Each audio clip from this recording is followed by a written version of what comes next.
Региональный бюджет выделит 34 миллиона рублей на создание так называемых бережливых поликлиник и в 7 медицинских организациях Коми. А к 2024 году к новому формату приведут все взрослые поликлиники. Об этом рассказал глава Коми Владимир Уйба в своем обращении к жителям республики. Уважаемые жители республики, добрый день, Бурлун. Сегодня хотел бы рассказать вам о таком проекте, как новая поликлиника или бережливая поликлиника, еще ее называют. Подробно рассказать, что такое новая или бережливая поликлиника, зачем они создаются и в чем отличие новой поликлиники от старой поликлиники. Итак, в прошлом году, в 2020, мы сосредоточились на внедрении вот этого нового стандарта бережливой поликлиники в детских поликлиниках. Ну, это, в общем, понятно, потому что все-таки достаточно сложно и ребятишкам, и мамам, папам проводить время в старом формате поликлиники, где очереди, где перемешиваются больные и здоровые детишки, где очень сложно попасть на прием к педиатру, потому что нужно сначала пройти сдачу анализа, записаться на прием через регистратуру. И все это вызывает проблемы и дискомфорт и у детей, и у пап и мам. Поэтому такой стандарт внедряется повсеместно в стране, и республика не стала исключением. Вот такая модель внедрена в 18 детских поликлиниках. Еще расскажу, как работает новая поликлиника. Как театр начинается с вешалки, так любая поликлиника начинается с регистратуры. Новый формат поликлиники – это отсутствие регистратуры.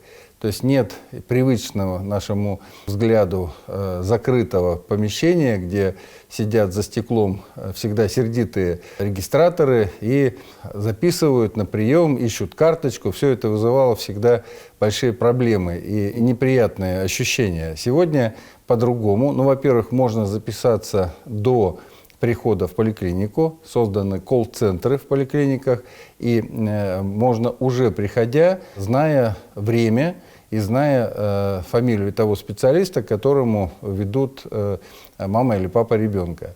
Это первое. Второе. Даже если вы пришли без предварительной записи, на входе стоит специальный терминал, где можно получить свой талончик, и дальше в открытой регистратуре, просто за столом, регистратор заполняет приемный талончик, дальше передается уже картоношам, то есть не нужно искать карту, это специальный человек находит карту и относит уже на прием к специалисту. Далее, мы прекрасно знаем, что многие приходят с детьми в профилактических целях. Это и прививочная работа, это и получение всевозможных консультаций, справок и так далее. Поэтому вот в новом формате разделен прием больных детей и детей, которые приходят на профилактические приемы. Это тоже очень важно, потому что дети не перемешиваются и не заболевают дополнительно. Дополнительно в таким новом стандарте обязательно предусмотрены колясочные, обязательно предусмотрены зоны кормления малышей. Игровые пространства для детей также выделены, потому что, повторяю еще раз, дети не могут долгое время сидеть на руках или просто сидеть там, ожидать приема, и поэтому это тоже в новом формате предусмотрено. И в прошлом году, как я уже сказал, были выделены средства, причем львиная доля этих средств всего была потрачена на обустройство в новом формате поликлиник 94 миллиона, из них 72 миллиона были истрачены из регионального бюджета.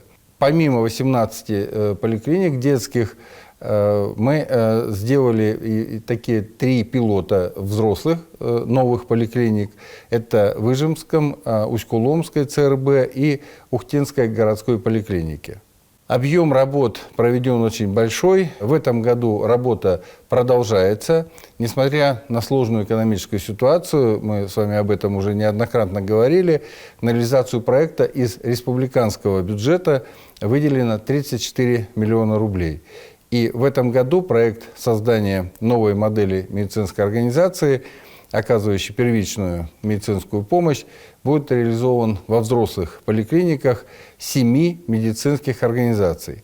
Это Сыктывкарская городская больница, Вуктыльская, Сосногорская, Ударская, Печорская, Усть-Вымская, Сысольской районной больницы. А к 2024 году проект будет реализован во всех взрослых поликлиниках республики.